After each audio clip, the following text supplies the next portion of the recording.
Morning, Village Church. Good to be here. Good to be with you. And Amanda said, if we've not met, my name's Kevin. Nona and I like to hang out over here at the first-time guest area after service to meet anyone that we've not met yet or haven't seen in a while. We'd love to reconnect and see you. Hey, before I jump into today's sermon, today's new series, wanted to, for those that call Village home, you're expecting this, right? This is Thanksgiving week. Everybody's got their turkeys thawed, ready to go, right? Getting close. Families coming over. Black Friday is no big deal, right? Who cares about Black Friday anymore? It used to be a big deal. We used to, like 3 o'clock in the morning, we'd be at Best Buy. There was something we couldn't live without, so we would brave the cold. Now we just go on Amazon and they send it to our house. But it's that time of year. It is that time of year where Christmas is on us, the holiday is on us, family traditions, buying gifts, and of course, the reason we celebrate Christmas is that we celebrate the birth of our Savior. And as we do that, those are all good things. It is certainly typical and normal for us and in our families to really see this season as different and to do a lot of things. A lot of our schedules change, a lot of our habits certainly. A lot of our spending changes over these next few weeks as we all get busy buying presents and planning parties and doing things that are about celebrating the birth of our Savior. And so all that's really good. But one of the things we do, and I mentioned it last week, and this is for all those that might have missed it last week and as a reminder to everyone else, is we have, since we planted this church, done a very counterintuitive thing.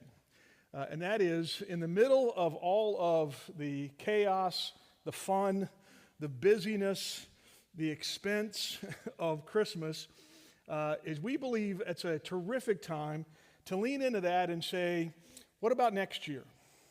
What about what we do as a church? And last week I shared with you that we are a church that is known and expresses their love in our service, our mission, and our generosity. And really three key areas. That is, firstly, the ministry of Celebrate Recovery. This is a ministry that existed before the church existed.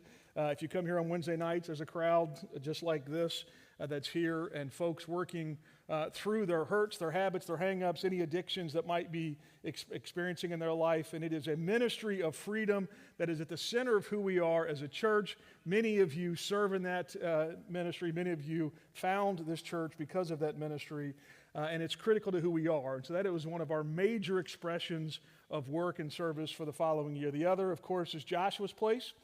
Joshua's Place is our outreach ministry serving those that are struggling with poverty. And Joshua's Place, of course, started right here. This is Joshua's Place home, headquarters, if you want to call it that. We're now in 5 school districts doing all kinds of things, working with kids after school, tutoring programs, weekend food programs, food cooperative for adults, development training for adults. It has grown exponentially over the years, but it is very near and dear. Of course, I lead that organization also, and it stands at the center of who we are. Just yesterday, we collected hundreds of Thanksgiving meals. Today at 4 o'clock, we'll be giving out about 200 of them here at the church, some in our site in Lebanon, also some in our site in Little Miami. And these are the things that we do all year long, not just the holidays, but all year long. Joshua's Place is busy showing the love of Christ, helping those that are struggling in poverty overcome barriers that may be causing instability. And the third area is about our focus internationally, about a partnership we've had for years with an organization called Vidas Plenus. This is an organization that has 4 schools in the ghetto, in what is the most dangerous and largest urban slum in Central America, there in Guatemala City. Many of us were just there in September on a trip to visit with them and see the work that continues on. And this is a ministry that we support financially, along with Celebrate Recovery and with Joshua's Place. And I share those 3 with you with some level of specificity because these are our commitments to reaching out.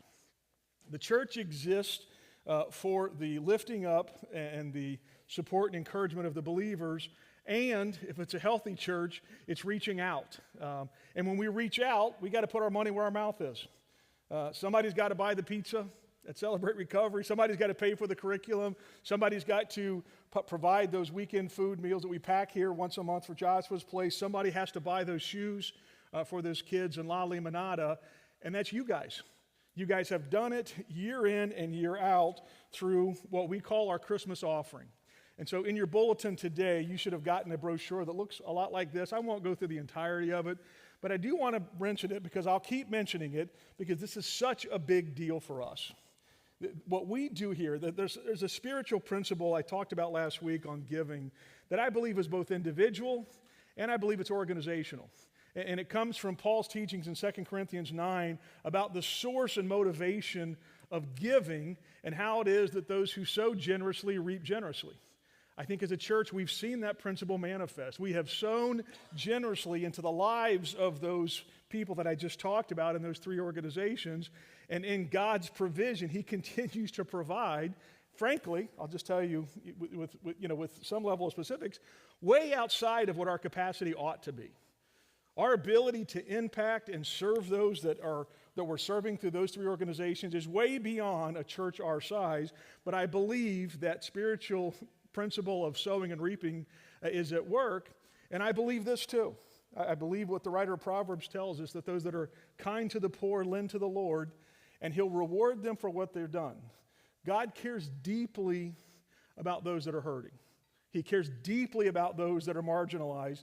And I believe that we have a mandate and we have the privilege of partnering with Him and serving those in those areas. It's at the very center of who we are as a church, why we exist and what we're about. But we can't do that without support in terms of time and money. And so the Christmas offering is all about that. It's about us then committing ourselves, and on the back of that brochure, it gives some next steps, and families do this differently. Nona and I have found this to be a vital part of raising children, because we go back to doing this even before Village existed. When we had kids that were like everybody else's kids, they were entitled, we bought too much for them, and they never appreciated it, right? So this was a great opportunity for us at a key time when everything around them is saying, the holidays are about what you give and what you get. And as a family, we would sit down with our Christmas offering and say, we're going to do it differently. We're going to match in some ratios, some years 1-for-1, most years beyond that 1-to-1 ratio. But what we give is going to directly connect to what we're going to give to the church. And we let our kids be part of that discussion. And each year, then we would give to the ministry and the outreach of the following year. That's what the Christmas offering is. And so, for years, we would chug along $15,000, $20,000, $25,000. That's a big offering. I do not minimize that at all. It's a big offering. 3 years ago, I came to you and said, I got a BHAG. Anybody know what a BHAG is? Big, hairy, audacious goal. I believe that we could raise $50,000. We did. 3 years ago, we raised $50,000. Last year, someone approached me and said, hey, I believe that the Lord's asking me to match that giving up to $50,000. You guys raised $55,645. We added that $50,000 to it. We raised over $100,000 last year, which has paid for the ministry of what we have been doing all this year. Same person comes to me a couple of weeks ago and says, I'd like to do it this year, but I'd like to increase it to the level of last year. So up to almost $56,000. So our goal continues to be a $50,000 offering, and your dollar is going to be matched.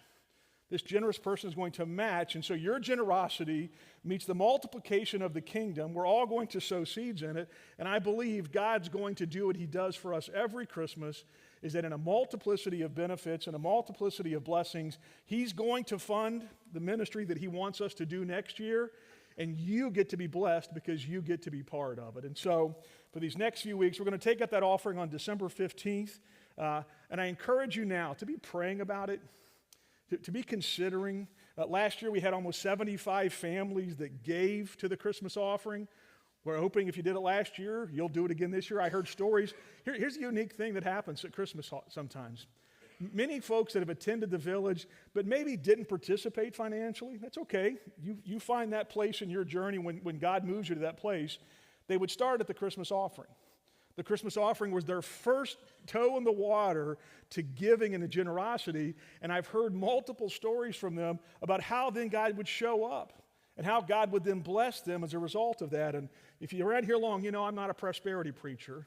That's not the shtick we do around here. But I will tell you, God will bless your sacrificial giving.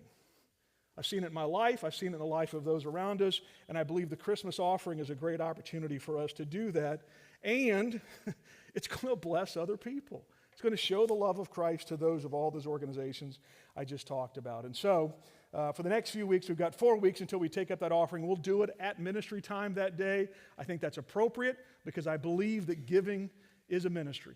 I believe giving is an act of worship. It's an act of sacrifice. It's an act of risk that God calls us to. And so be praying about it. If you've got questions about that, see me. Love to talk with you more. But join the Christmas offering.